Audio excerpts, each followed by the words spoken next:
पुरुष कभी नहीं मानते कि सुपर हीरोज होते हैं। शुद्ध इस्पात का बट्टू तुरंत मुड़ गया जबकि सामने का कड़ा आदमी एक भी बाल नहीं खोया। आदमी फिर से कोशिश करने वाला था, लेकिन अगले सेकंड ही उसे नौसागर के बाहर फेंक दिया गया। तुरंत ही उसने बंदूक उठाई और बारिश की तरह गोलियां चलाईं। चिंगारी बिखेरने के अलावा उसने एक भी गोली नहीं लगा पाई। इस बार वे आखिरकार मान गए, लेकिन उस समय तक बहुत देर हो चुकी थी। प्रतिक्रिया देने से पहले ही उसे जल्द ही झलकर कुरूप कर दिया गया। पहले के पुरुष अच्छे लोग नहीं होते थे। अगर तुमने उनसे थोड़ी सी भी कहानी मांगी होती तो उसने आपको 3000 फीट ऊंचाई पर उड़ने दिया और फिर दोनों का परीक्षण किया। कृपया लाइक, सब्सक्राइब, शेयर और दान देकर मिंजर और डॉट डॉट कॉलम को समर्थन दें। वह डीसी यूनिवर्स का सबसे खतरनाक सुपर हीरो काला आदम है। उसके सामने देश के लोग सिर्फ छोटे भाई हैं। सुपरमैन उसे देखकर तुरंत अपने दुश्मन के घर लौटता है।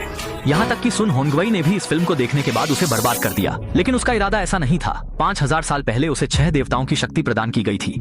वह कैंडाक जनता का संरक्षक था, लेकिन राजा ने निर्दयता से उसकी पत्नी और बच्चों को मार डाला। बदला लेने हेतु आदम ने कैंडाक साम्राज्य लगभग नष्ट कर दिया। 6 देवताओं ने उसे अयोग्य समझकर अंकुशित किया और उसके साथ ही एक शबक ताज भी अंकुशित किया गया था। यह राजा ने पूरे देश की ताकत से बनाया खजाना था। कहा जाता है कि यह नरक के 6 दानवों को बुला सकता है। 5000 साल बीत गए। पुरातत्वविदों ने पहाड़ी पर ताज पाया, पर अंतर्राष्ट्रीय संगठन ने इसे प्राप्त होने से पहले छीन लिया। हाल में एक महिला ने जमीन पर संवर्धन पाया, जिससे कैंडाक इतिहास में इसके अस्तित्व का प्रमाण मिला। लेकिन आखिरी 2 शब्द उसने उच्चारण नहीं करने चाहिए थे।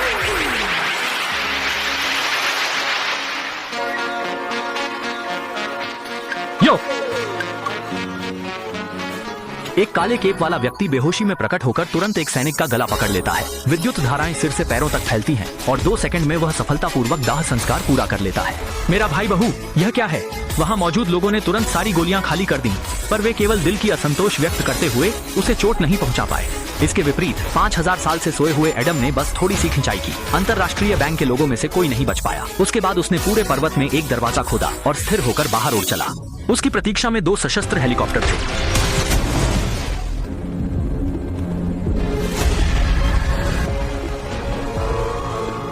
क्या मैं इस बात को समझ पा रहा हूँ? अंतर्राष्ट्रीय बैंक के बोहोंग्युन का आक्रमण एडम को स्लो मोशन में दिखा। उसने आसानी से ट्रक फाड़ा, आने वाली हैंड ग्रेनेड सैनिक के मुंह में रख दी और अपनी बड़ी हथेली हिलाई। विशाल आघात लहरें परमाणु बम विस्फोट की तरह थीं। एडम को यह नहीं लगा था कि आधुनिक मानव का जादू इतना कमजोर है। उसी समय एक सैनिक ने पीछे से हमला किया।